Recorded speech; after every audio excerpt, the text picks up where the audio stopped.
Continuamos en Oro Noticias para estar bien informado. El protagonista esta noche es el señor personero del municipio de Bucaramanga, Omar Alfonso Ochoa Maldonado. Es oriundo de la capital del país, 42 años, filósofo, abogado, las dos profesiones, pero con ascendencia santanderiana. Buenas noches, personero, bienvenido a Oro Noticias. Buenas noches, Carlos Julio, buenas noches a toda la teleaudiencia. Bueno, nacido en Bogotá, pero con una crianza que tiene que ver mucho con el Gran Santander. Claro que sí, a pesar de que nací en Bogotá, toda la familia y toda la ascendencia es orgullosamente santanderiana. Mi madre es oriunda del municipio de California, muy cerca de Bucaramanga, y mi padre es de Pamplona, en el norte de Santander.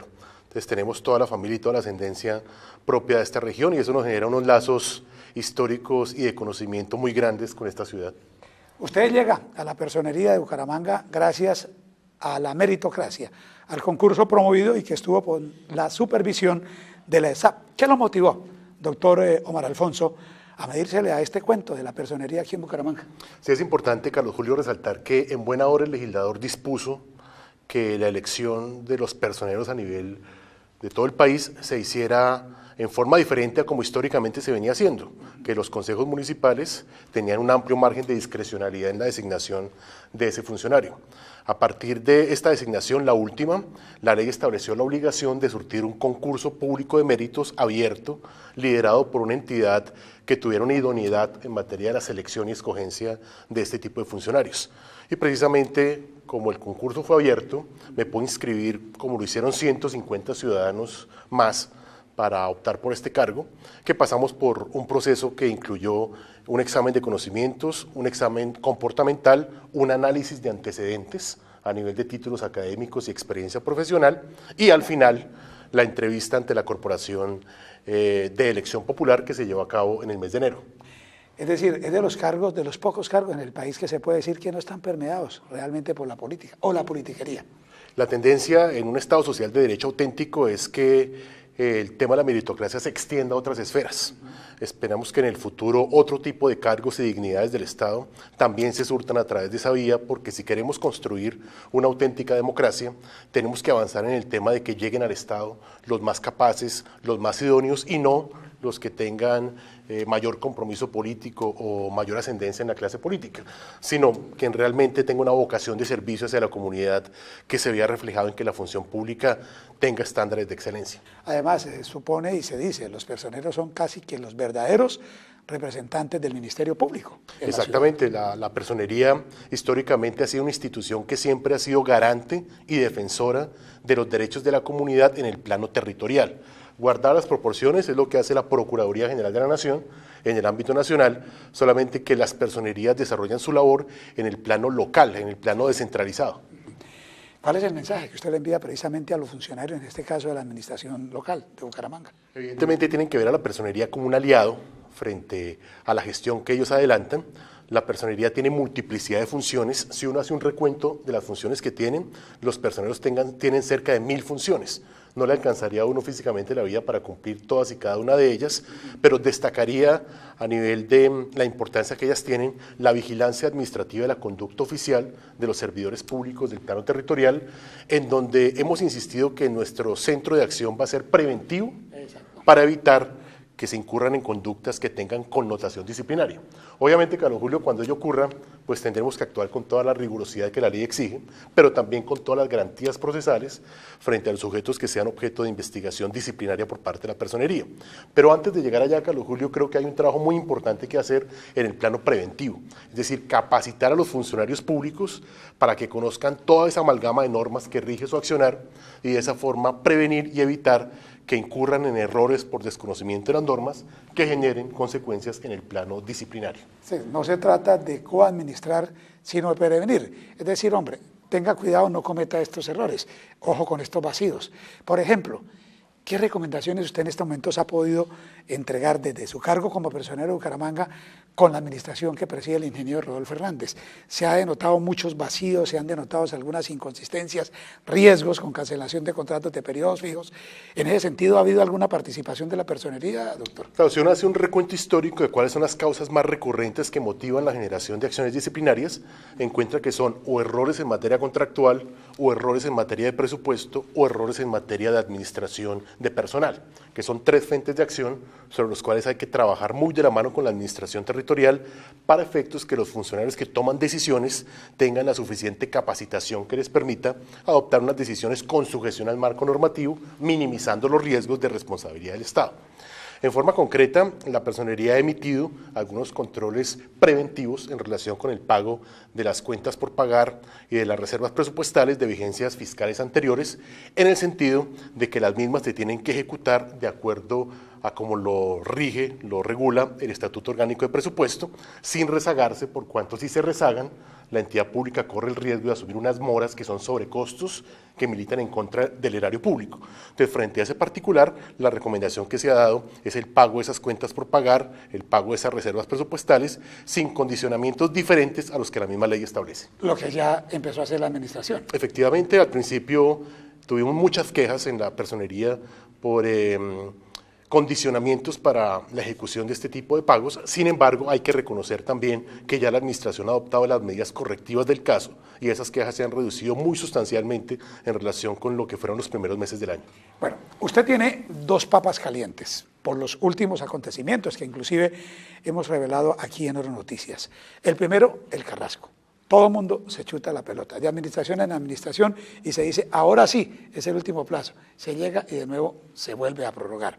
Y el segundo, señor Personero, el que tiene que ver con la denuncia, con esas contundentes imágenes que ustedes revelaron en el sentido de cómo el hacinamiento está en las estaciones de policía aquí, de Bucaramanga, los centros de detención, en donde realmente, lo decía el señor Personero, el señor defensor del pueblo, Jair Piolonieta, que son mejores algunas ratoneras, algunas madrigueras que esos sitios. Vamos con el Carrasco. ¿Cuál es el mensaje? ¿Cómo ve usted una solución próxima, cuando pues estamos ya camino a que no hay más espacio para depositar basuras en este sitio? Carlos Julio, evidentemente ese ha sido un problema histórico que muchas administraciones han seguido de largo y no han adoptado decisiones frente a la solución de esta problemática. Ya tenemos que diferenciar 2 frentes de acción en los cuales hemos venido acompañando a la administración. Por un lado, hay un problema ya inminente, coyuntural, y es que la carga en la cual se disponen actualmente los residuos sólidos, 900 toneladas diarias, técnicamente ya no da abasto. No resiste. Y eso genera una serie de riesgos, porque ahí estamos disponiendo en este momento. Riesgos de carácter geológico, riesgos de exacerbar el impacto negativo en el medio ambiente e incluso de afectación de la operación aérea por la proliferación de aves de rapiña en esa región. Ese cúmulo de problemas tienen que ser atacados inmediatamente. La solución inmediata es alistar una nueva celda que permita disponer transitoriamente ahí las 900 toneladas diarias de residuos sólidos que dispone la ciudad. Para ese efecto, se emitieron unos decretos de tiempo atrás de emergencia que deben ser cumplidos por las administraciones de turno en el sentido de disponer de los recursos necesarios para alistar contractualmente esa nueva celda. Ahí hemos acompañado a la administración en el sentido de ser incisivos en la necesidad de disponer de esos recursos para evitar que se consumen los riesgos que hemos advertido. Pero eso es transitorio, eso es coyuntural, eso de fondo no va a solucionar la problemática. La solución de fondo que ha planteado la administración tiene que ver con la adopción de nuevas tecnologías para el tratamiento de esos residuos sólidos. Y sobre ese particular, lo que se nos ha informado es que se está en estudio 16 propuestas que han llevado de diferentes empresas nacionales y extranjeras de las alianzas públicos en relación con tecnologías que implicarían una asociación público-privada, una figura que la ley permite pero que tiene sus complejidades, dado que requiere un análisis muy minucioso a nivel técnico, a nivel jurídico, a nivel financiero, que en el caso del municipio de Bucaramanga, Findeter, una entidad del orden nacional, va a acompañar todo ese proceso para evaluar exhaustivamente esas propuestas, determinar cuál es la más idónea y una vez se determine ello, surtir el trámite ante el Departamento Nacional de Planeación y la implementación posterior, que según se nos ha informado, no va a ser inferior a un lapso de tiempo de 36 meses como mínimo, con un panorama posiblemente mayor. Pero allí tendremos una luz en el evento en el que se determine que una propuesta de esas es la idónea para que solucione de fondo esta problemática histórica e inveterada en relación con el sitio de disposición final de residuos sólidos.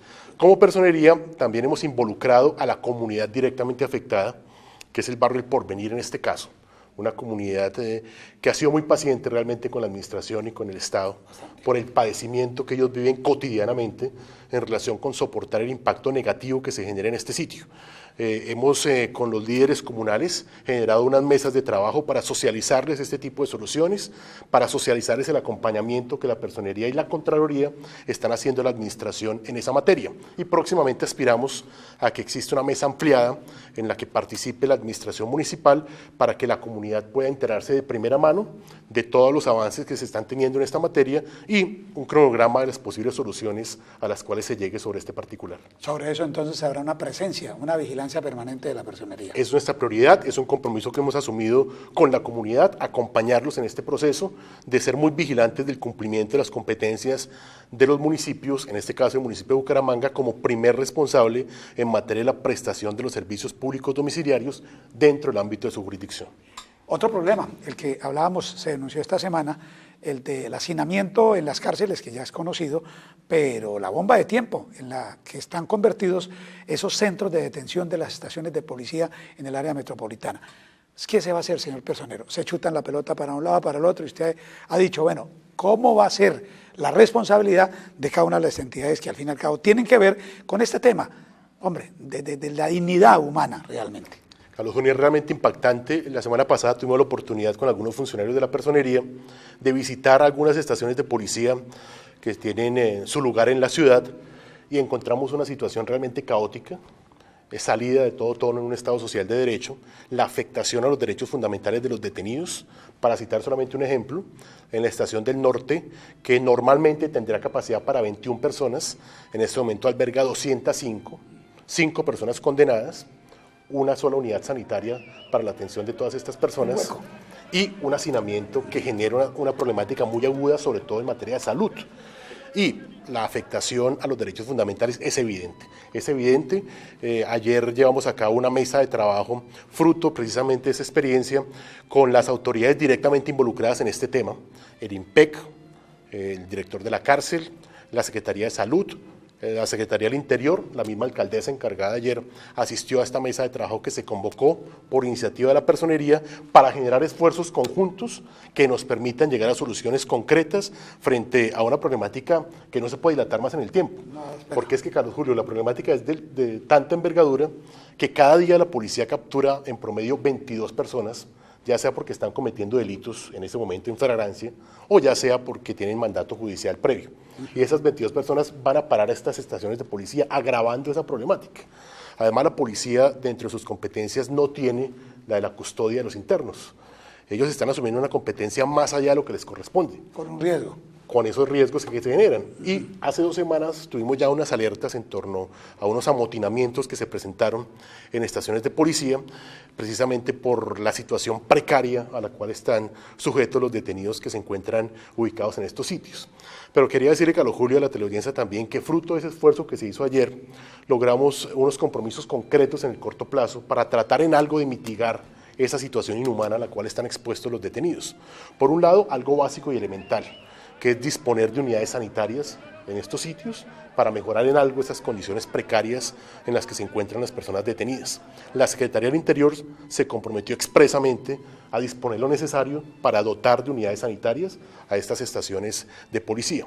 Por su parte, la Secretaría de Salud, que es otro problema muy agudo, el tema de la salud de estos detenidos, se comprometió a llevar brigadas de salud para la atención de estas personas, que aparte de que están privadas de la libertad en estas condiciones, nos comenta la policía que cuando las llevan a establecimientos de salud muchas veces se les niega la atención porque hay problemas de vinculación. Esa circunstancia va a ser revisada por la Secretaría de Salud, se van a disponer brigadas de atención y con la red pública, cuando les ocurra una patología, que los atiendan en forma inmediata y que no dilaten esa atención. Se presentó recientemente el fallecimiento de un interno precisamente por una atención inoportuna frente a una patología que padecía. Y en ese caso hemos llamado la atención de que es mejor invertir unos recursos para una adecuada atención ahora que verse enfrentado a una responsabilidad del Estado por un deceso de una persona que está en custodia del Estado. Pues muchas gracias, señor Personero, protagonista esta noche aquí en las noticias, y por supuesto también seremos veedores. Haremos ese seguimiento para que no se quede simplemente en un saludo a la bandera y que realmente temas tan puntuales, tan neurálgicos como Carrasco y la situación dramática que se vive en los centros de detención de las estaciones de policía, pues tengan realmente un feliz término. Muchas gracias, Carlos Julio. Aprovechar también la oportunidad para motivar, incentivar a la ciudadanía a que presenten ante la personería cualquier tipo de inconformidad que tengan en relación con las autoridades, porque es nuestra labor hacer acompañamiento a la comunidad en la reivindicación de sus derechos por las vías institucionales. Agradecemos al doctor Omar Alfonso Ochoa Maldonado, personero de Bucaramanga, por su presencia esta noche, el protagonista en Oro Noticias. Nosotros nos despedimos invitándolos para que mañana nos acompañen en punto de las 8 de la noche, cuando estaremos con nuestra revista semanal. Buenas noches.